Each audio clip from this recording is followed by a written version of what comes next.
Welcome to V news Telangana. నేను వెంకట్. బులెటిన్ల ముందుగా headlines. ఇదేనా మీ ప్రజాపాలన? కాసం వెంకటేశ్వర్లు.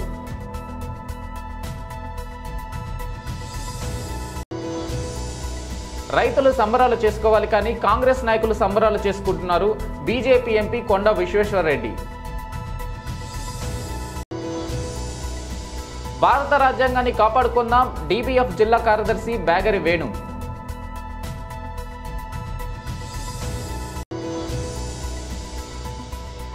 కాకినాడ పోర్టులోకి జర్నలిస్టులను అనుమతించలేదు. నాదెండ్ల మనోహర్.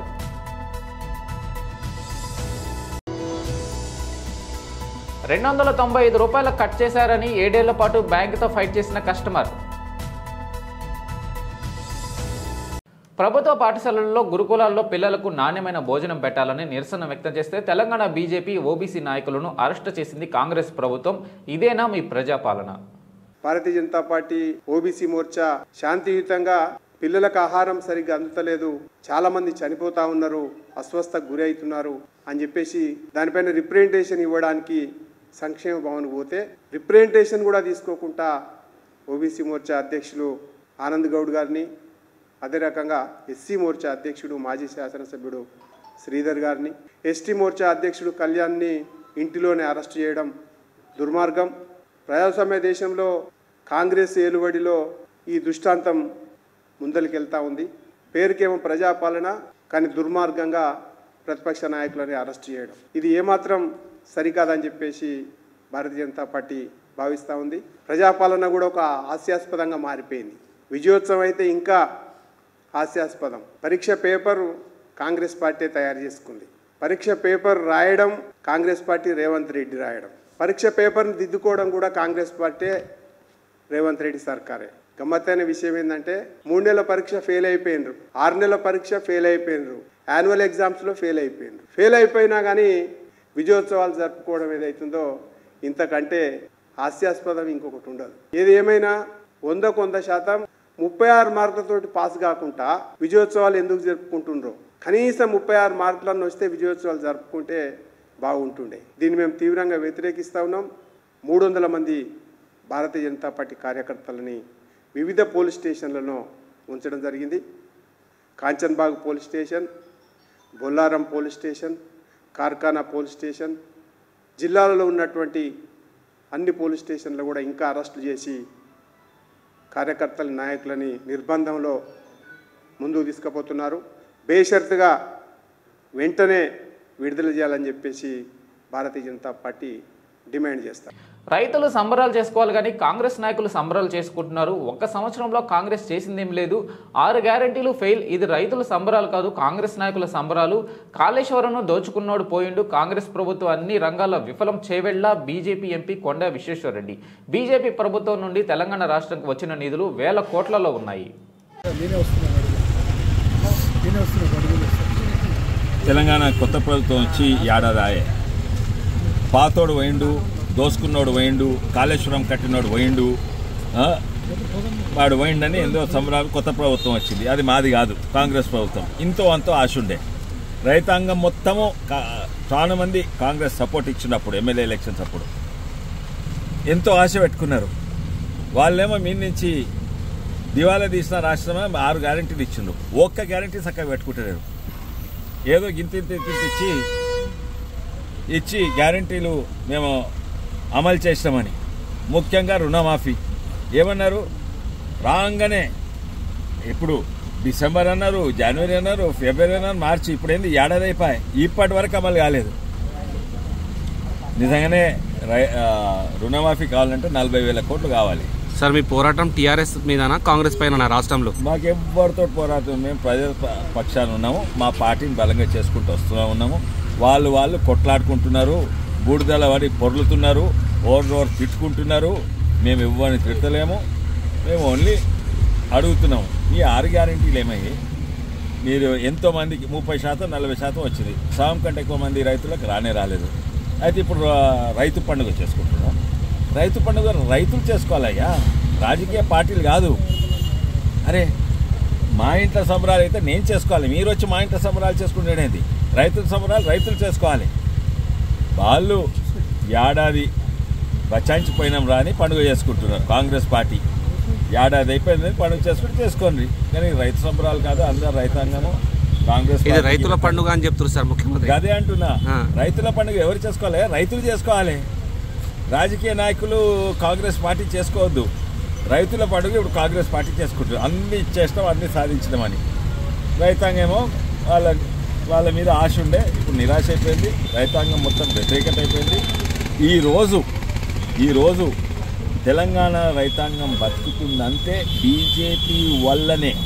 ఎట్లా అని అడగండి, ఒక్కొక్క రైతు కుటుంబానికి 63 నుంచి 75 వేలు ఏడాదికి ఇస్తున్నాం. ఎందుకంటే దాదాపు 40 లక్షల రైతు కుటుంబాలు ఉన్నాయి. మేము 23,000 కోట్లు మద్దతు ధర ఇచ్చి కొంటున్నాం. ఎందుకు? అది కొంటున్నారు కాదు, అసలు భారతదేశంలో వరి అవసరం ఉన్న దానికంటే ఎక్కువ పండిస్తున్నారు. ముఖ్యంగా తెలంగాణలో మనం తినేది 50 లక్షల టన్నులు అంటే 45-50 లక్షల టన్నులు అంటే పండించేది 2 కోట్లు 3 కోట్లు. అవసరం లేకున్నా కూడా రైతులను ఆదుకుంటేందుకు 23,000 కోట్లు ఇచ్చి కొంటున్నది ప్రతి ఏడాది. అదే కాక యూరియా, డిఏపి 2,400ది ఓన్లీ 300 రూపాయలకు ఇస్తున్నది, 90%. తర్వాత ఎన్నో 6,000 రూపాయలు ఇస్తున్నది. ఇవన్నీ కూడా రైతులు ఇవన్నీ లెక్క పెడితే ఒక్కొక్క రైతు కుటుంబానికి 63,000 కోట్ల కంటే ఎక్కువ ఇస్తున్నాం. అదే కాక మన్రేగా, మన ఉపాధి హామీ మొత్తం మేమే ఇస్తున్నాం. మొత్తం అదో 12,000 కోట్లు. ఇవన్నీ కూడా చూస్తే గ్రామీణ ప్రాంతాన్ని, రైతాంగాన్ని గజ్వేల్ మండలం బేజగమ్మ గ్రామంలో దళిత బహుజన ఫ్రంట్ ఆధ్వర్యంలో చేపట్టిన నవంబర్ 26 నుండి జనవరి 26 వరకు భారత రాజ్యాంగ విలువల పరిరక్షణ ప్రచోద్యమాన్ని దళిత బహుజన ఫ్రంట్ జిల్లా ప్రధాన కార్యదర్శి బ్యాగరి వేణు నిర్వహించారు. ఈ సందర్భంగా బ్యాగరి వేణు మాట్లాడుతూ ప్రపంచ మేధావి డాక్టర్ బాబాసాహెబ్ అందించిన రాజ్యాంగాన్ని కాపాడుకుందాం అన్నారు. భారత రాజ్యాంగం ద్వారానే అన్ని కుల వర్గాలకి రాజకీయ రంగంలో ఆమోదించారన్నారు. తెలంగాణ 2వ కాంగ్రెస్ ప్రభుత్వం ఇచ్చిన హామీలని ముఖ్యంగా రేవంత్ రెడ్డి గారు 6 గ్యారెంటీలు తొంగలో తొక్కేసిందన్నారు. అణగారిన వర్గాల బహుజన పిల్లలు, ఎస్టీ, బీసీ హాస్టల్లో చదువుతున్న విద్యార్థులు ఫుడ్ పాయిజన్ వల్ల ఎంతో మంది విద్యార్థులు ప్రాణాలు కోల్పోయే ఇబ్బందులకు గురవుతుందన్నారు. 10 సంవత్సరాలు ముఖ్యమంత్రి చేసిన కేసీఆర్ గారి నియోజకవర్గం గజ్వేల్ మండల్ బెజ్గాం గ్రామంలో ప్రజెంట్ మనం ఉన్నాము. ఎంత గజ్వేల్ కెంచి 8 కిలోమీటర్ల ఆమెర దూరం 10 నిమిషాలలో రావచ్చు. అలాంటి ఇక్కడ ఇప్పుడు పోయిన కేసీఆర్ ప్రభుత్వం ఉండగా ఏం చెప్పింది? రైతులకు ఇది అది అని చెప్పింది. అప్పుడు కొత్తగా వచ్చిన ప్రభుత్వం అప్పుడు 2000 తెలంగాణ ఉద్యమం తర్వాత కొత్తగా ఏర్పడ్డ తర్వాత ప్రభుత్వం ఎన్నో హామీలు ఇచ్చింది. అప్పుడు కుటుంబ సర్వే అని చెప్పేసి ఓ సర్వే చేసింది. ఆ సర్వే చేసింది, ఓవర్ లెక్కలు ఏం రాలేదు. సర్వే చేసింది, ఇచ్చిపెట్టింది. ఇప్పుడు మేము మళ్ళా కొత్తగా వచ్చిన ఇప్పుడు నూతనంగా ఏర్పడ్డ కాంగ్రెస్ ప్రభుత్వం, నూతనంగా ఉన్న రేవంత్ రెడ్డి గారికి ఈ బెజ్గామ గ్రామ తరపున రైతుల ప్రభుత్వ తరపున కోరేది అంటే ఓన్లీ బెజ్గామ గ్రామ రైతుల తరపున కాకుండా యావత్తు తెలంగాణ రైతుల తరపున మేము విజ్ఞప్తి, మీరు ఏం చెప్పిరు? మీరు గెలవక ముందుగా చెప్పిరు. అప్పుడు మీరు మేనిఫెస్టో చూసుకుంటే 6 హామీలు కాదు, ఎన్నో హామీలు ఇచ్చిరు. 6 హామీలు ఇచ్చిన దాంట్లో రుణమాఫీ అన్నారు. రైతుల రుణమాఫీ ఎవరికి అయిందండి? 2 లక్షల రుణమాఫీ అని చెప్పారు. 2 లక్షల రుణమాఫీ ఎంతో మందికి, 70 మంది రైతులు ఉంటే 100 మంది రైతులు ఉంటే అలా 10 మందికి అయింది. 100 మంది రైతులు ఉంటే 10 మందికి అయింది. మీరు రుణమాఫీ చేసినట్ట మీ ప్రభుత్వము? సరే, అదే అయిపోని 6 హామీలు అన్నారు. ఒక్కటి చేసిరు. ఏం చేసిరు? 6 హామీలల్లా మీరు చేసింది కూడా ఏమీ లేదు. 6 హామీలు మీరు వచ్చిన గత దాదాపు సంవత్సరం అవుతుంది మీ ప్రభుత్వం వచ్చిన తర్వాత ఏమన్నా అంటే పోతే మీకు ఓట్లేసి గెలిపించిన వాళ్ళు తెలంగాణ ప్రజల, ఢిల్లీ వల్ల ఏమన్నా మాట అంటే పోతావు రాహుల్ గాంధీ దగ్గర పోయి చర్చిస్తావు. రాహుల్ గాంధీ ఏది చెప్తే అది చేస్తావు. మేము ప్రజల పక్షాన, దళిత బహుజన ఫ్రంట్ పక్షాన మేము మీకు విజ్ఞప్తిగా చేసేది ఏంటంటే, మీరు బోనస్ ఇస్తా అన్నారు. బోనస్ ఇవ్వరకు గతి లేదు అంటే ఇలా మాట్లాడుతున్నా అని మీరు అనుకోవచ్చు. బోనస్ ఇవ్వరకు గతి లేదు. సీసీ కొనుగోలు కేంద్రం అంతకుముందు కన్నా ఆ ప్రభుత్వం ఎట్లా చేసిందో ఆ ప్రభుత్వం కన్నా మీరు ఇంకా అంతకు రెట్టింపుగా రైతులకు అన్యాయం చేస్తారు. రైతు భరోసా అన్నారు. చాలా చాలా చాలా అంశాలు మీరు చెప్పారు. ఒక్కసారి మీ విజ్ఞప్తికి చెప్తున్నాం. ఈ బెజామ గ్రామ రైతుల తరపున తెలంగాణ రాష్ట్ర ప్రజల తరపున రైతుల తరపున యావత్తు తరపున దళిత బహుజన ఫ్రంట్గా ఒక విజ్ఞప్తి మీకు ఏం చేస్తున్నామంటే, ఈ రైతులకు మీరు ఇచ్చిన హామీలు, రైతులకు ఇచ్చిన హామీలు ఇంకా అన్నీ మీరు 6 గ్యారంటీలు అమలు చేసి బోనసు ఇవ్వాలని, 500 బోనసు ఇవ్వాలని వెంటనే ప్రకటించి రైతులకు సీసీ కొనుగోలు లేకపోతే ఇప్పుడు పౌర సరఫరాల శాఖ ద్వారా పేదలకు ఇచ్చే బియ్యాన్ని గత ప్రభుత్వ హయాంలో అక్రమార్కులు కాజేసి విదేశాలకు ఎగుమతి చేశారని ఆంధ్రప్రదేశ్ మంత్రి నాదెళ్ల మనోహర్ ఆరోపించారు. 5 ఏళ్ల పాటు కాకినాడ పోర్టు నుంచి అక్రమాలు యథేచ్ఛగా సాగించారన్నారు. ఇందుకోసం పోర్టును గుప్పెట్లో పెట్టుకున్నారని, సామాన్యుల సంగతి పక్కన పెడితే జర్నలిస్టులను లోపలికి అనుమతించలేదని మంత్రి చెప్పారు. ఈ మేరకు ఆదివారం ఆయన విజయవాడలో మీడియాతో మాట్లాడుతూ రేషన్ బియ్యం కోసం ప్రభుత్వం 12,800 కోట్లు ఖర్చు చేస్తుందని, అయితే కొంతమంది ఈ బియ్యాన్ని పేదలకు చేరనివ్వడం లేదని ఆరోపించారు. ఆంధ్రప్రదేశ్లో కూటమి ప్రభుత్వం ఏర్పడ్డాక బియ్యం అక్రమ నిల్వలపై ఎక్కడికక్కడ దాడులు చేశామని మంత్రి నాదెళ్ల చెప్పారు. జూన్ చివరి వారంలో కాకినాడలోని 13 గిడ్డంగులలో తనిఖీ చేసి 25,000 టన్నుల రేషన్ బియ్యం నిల్వలను గుర్తించామని తెలిపారు. ఈ విషయంలో కాకినాడ పోర్టుపై ప్రత్యేకంగా దృష్టి పెట్టినట్టు మంత్రి చెప్పారు. రాష్ట్రంలో మిగతా పోర్టుల కంటే కాకినాడ నుంచే గత 5 ఏళ్లలో ఎక్కువ ఎగుమతులు జరిగాయని వివరించారు. దీనికోసం రాష్ట్ర వ్యాప్తంగా గ్రీన్ ఛానల్ ఏర్పాటు చేసుకున్నారని ఆరోపించారు. గ్రామాల్లో రేషన్ బియ్యం సేకరించి కాకినాడ పోర్టుకు చేర్చారని, ఇక్కడ నుంచి విదేశాలకు ఎగుమతి చేశారని తెలిపారు. కీలకమైన ఈ పోర్టులో సెక్యూరిటీ సిబ్బంది కేవలం 20 మంది మాత్రమేనని, అక్రమార్కుల కోసం గత ప్రభుత్వం దేశ భద్రతను రిస్కులో పెట్టిందని మండిపడ్డారు. కాకినాడ పోర్టు వెనుక ఎవరున్నారు, ఇక్కడ ఏ స్థాయిలో అక్రమార్కులు పాతుకుపోయారో ప్రజలకు తెలియజెప్పేందుకే పోర్టులో తనిఖీలు చేస్తున్నామని మంత్రి వివరించారు. కాకినాడ పోర్టులో అక్రమాలు అరికట్టేందుకు ప్రభుత్వం చర్యలు చేపట్టిందని చెప్పారు. ఈ పోర్టుకు సంబంధించిన వాస్తవాలు తెలుసుకునేందుకు డిప్యూటీ సీఎం పవన్ కళ్యాణ్ ఇటీవల స్వయంగా పోర్టులో పర్యటించారని గుర్తు చేశారు. కాగా కాకినాడలో పోర్టులో జరిగిన అక్రమాలపై ద్వారంపూడి కన్నబాబు గతంలో ఎందుకు మాట్లాడలేదని మంత్రి నాదెళ్ల ప్రశ్నించారు. పోర్టుకు సంబంధించిన ప్రశ్నలకు మాజీ సీఎం జగన్ జవాబు చెప్పాలని మంత్రి నాదెళ్ల మనోహర్ డిమాండ్ చేశారు. చెక్ డిడక్షన్ ఛార్జీ అంటూ తన ఖాతాలో నుంచి అనవసరంగా డబ్బు కట్ చేసిన బ్యాంకుపై ఓ కస్టమర్ సుదీర్ఘంగా పోరాడారు. 1 కాదు 2 కాదు ఏకంగా 7 ఏళ్లు న్యాయ పోరాటం చేసి తన ఖాతాలో నుంచి తగ్గించిన 295 రూపాయలు తిరిగి పొందాడు. బ్యాంక్ కట్ చేసిన మొత్తం చిన్నదేనని వదిలేయకుండా ఓ వినియోగదారుడుగా తన హక్కులను కాపాడుకోవడానికి పోరాడానని నిశాంత్ చెప్పారు. మధ్యప్రదేశ్లోని జబల్పూర్ జిల్లాలోని ఓ బ్యాంకులో చోటు చేసుకుంది ఈ ఘటన. జబల్పూర్ జిల్లా పనగర్కు చెందిన నిశాంత్ తామ్రాకర్ 2017లో ఓ వాషింగ్ మిషన్ కొనుగోలు చేశాడు. దీనికి ఆయన మొత్తాన్ని ఈఎంఐ విధానం కింద చెల్లించాడు. మొదటి నెల ఈఎంఐ చెల్లించినప్పుడు బ్యాంక్ అదనంగా తన ఖాతాలో నుంచి 295 రూపాయలు కట్ చేసింది. దీనిపై బ్యాంకును సంప్రదించగా చెక్ డిడక్షన్ ఛార్జీ అని బ్యాంక్ సిబ్బంది వివరణ ఇచ్చారు. తన ఖాతాలో ఎప్పుడు తగినంత నిల్వ ఉంటుందని, చెక్ బౌన్స్ అయ్యే ఛాన్సే లేదని నిశాంత్ వాదించాడు. తన డబ్బులు తనకు తిరిగి ఇవ్వాలని కోరగా బ్యాంక్ సిబ్బంది నిరాకరించారు. బ్యాంక్ సిబ్బంది నిర్వాహకంపై మండిపడ్డ నిశాంత్ ఈ విషయాన్ని వినియోగదారుల ఫోరం దృష్టికి తీసుకెళ్లాడు. 3,000 రూపాయలు సెక్యూరిటీ డిపాజిట్ కింద జమ చేసి ఫిర్యాదు చేశాడు. జబల్పూర్ వినియోగదారుల కోర్టులో ఈ కేసు దాదాపు 7 ఏళ్ల పాటు విచారణ జరిగింది. నవంబర్ 29న కోర్టు తుది తీర్పు వెలువరించింది. నిశాంత్ ఖాతాలో నుంచి కట్ చేసిన 295 రూపాయలు తిరిగి ఇవ్వాలని బ్యాంకును ఆదేశించింది. దీంతో పాటు 4,000 రూపాయలు పరిహారంగా చెల్లించాలని తీర్పు చెప్పింది.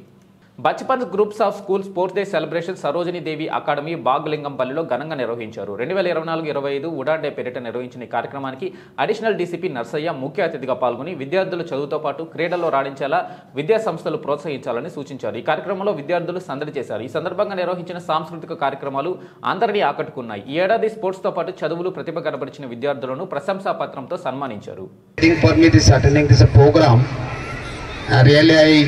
Ask for apology for coming late because I am busy with some other program in drug awareness program in Chilkalgoda.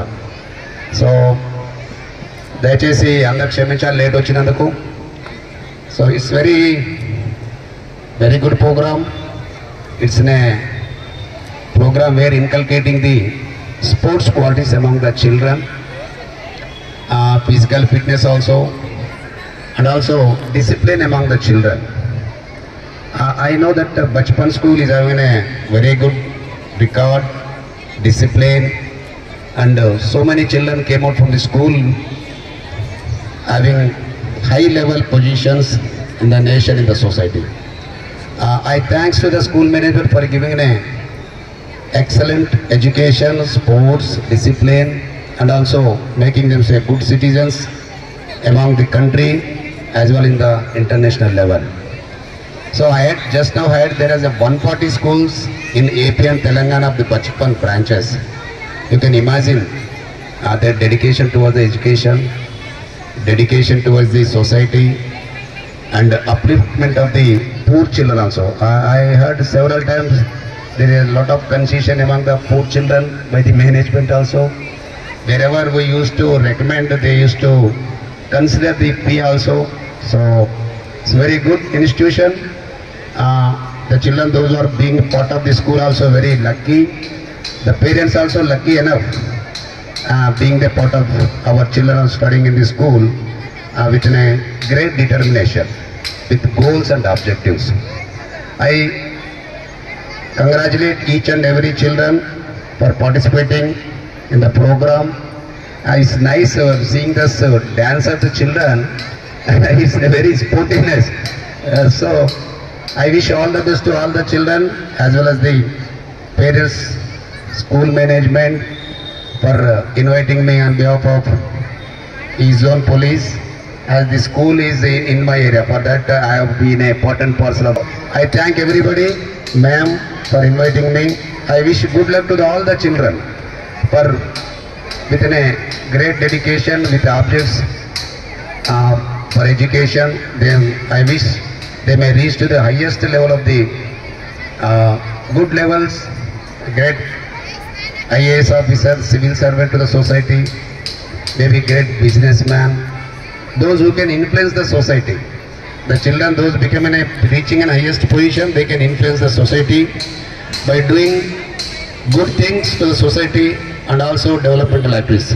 I once again thank to the management of the Bachpan School for Udan Sports Day inviting us on behalf of the City Police, on behalf of the Hyderabad East Zone Police. Thank you one and all. Thank you very much, ma'am. Thank you. నూతన civil కానిస్టేబుళ్లకు నియామక ఉత్తర్వులను Ramagundam police commissioner M Srinivas IPS అందజేశారు. పోలీసులు విధి నిర్వహణలో అంకితభావంతో పనిచేయాలని, policing ఎదురయ్యే సవాళ్లను సమర్థవంతంగా ఎదుర్కొని ప్రజలకు సేవలు అందించాలని, వృత్తిపరమైన జీవితంలో ఉన్నత స్థాయికి ఎదగాలని, బాధతో పోలీసులు స్టేషన్కు వచ్చేవారికి భరోసా ఇచ్చేలా విధి నిర్వహణ ఉండాలని Ramagundam police commissioner M Srinivas IPS IG సూచించారు. ఈ కార్యక్రమంలో అడిషనల్ డీసీపీ అడ్మిన్ సి రాజు, special branch ACP Raghavendra Rao, ఏఆర్ఐసీపీ Sundar Rao, AO Ashok Kumar, ఆర్ఐలు Damodar, Mallesham, Vamanamurthy, Srinivas, సూపరింటెండెంట్లు Indrasena Reddy, Manoj Kumar, సంధ్య, ఇన్స్పెక్టర్లు, ఆర్ఎస్ఐలు పాల్గొన్నారు.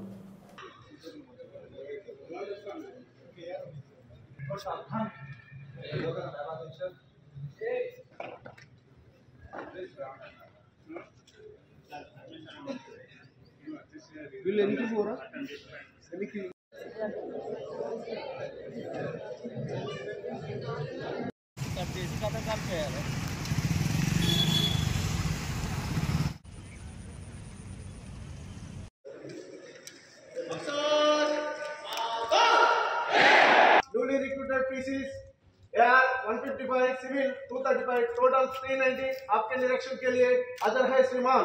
ओके. हम सब वेलकम टू पुलिस डिपार्टमेंट. विश्रम आराम से. ఈరోజు మీరు అందరూ పోలీస్ ఉద్యోగానికి అర్హులై కాంపిటీషన్లో ముందుండి సెలెక్ట్ అయ్యి ట్రైనింగ్ పొంది పోలీస్ విధులు నేను ఎలా చేయాలి, పోలీస్ యొక్క డిసిప్లిన్ ఏంటి, మనం సమాజంలో మన యొక్క ఇంపార్టెన్స్ ఏంటి, ఎలా పనిచేయాలి, ఎలా ఉండాలి, ఎలా సహాయం చేయాలి, లా ఏంటి, తర్వాత బందోబస్తుల విషయంలో కానీ లా అండ్ ఆర్డర్ విషయంలో కానీ మనం ఎలా ప్రవర్తించాలి, ముఖ్యంగా మనము medical certificate, service book, finger prints అన్నీ ఇవ్వడం జరిగింది. ఇంకా కొన్ని ఫార్మాలిటీ లైక్ భద్రత ఇవన్నీ కూడా ఇంకా మొత్తం అన్ని ఫిలప్ చేయడము, దాని తర్వాత వాటిని అన్ని సెట్ చేయడము అన్నీ చేస్తారు.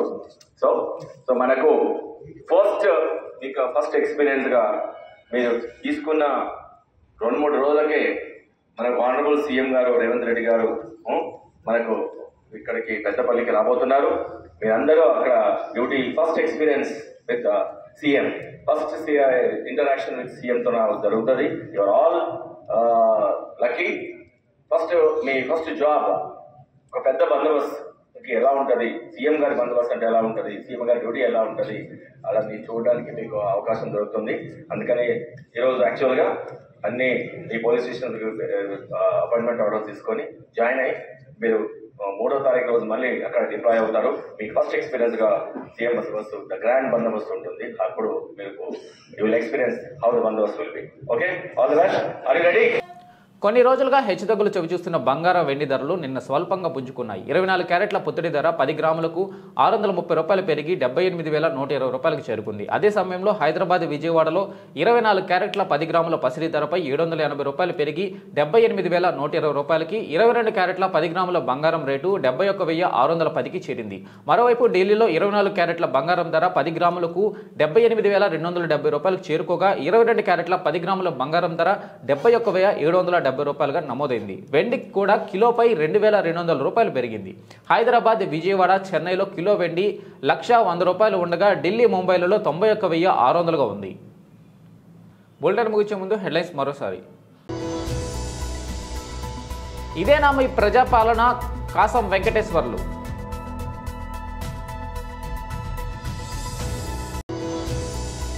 రైతులు సంబరాలు చేసుకోవాలి కానీ కాంగ్రెస్ నాయకులు సంబరాలు చేసుకుంటున్నారు. బీజేపీ ఎంపీ కొండ విశ్వేశ్వరరెడ్డి.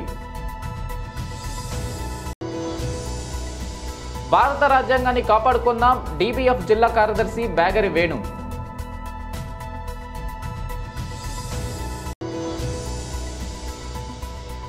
కాకినాడ పోర్టులోకి జర్నలిస్టులను అనుమతించలేదు. నాదెండ్ల మనోహర్.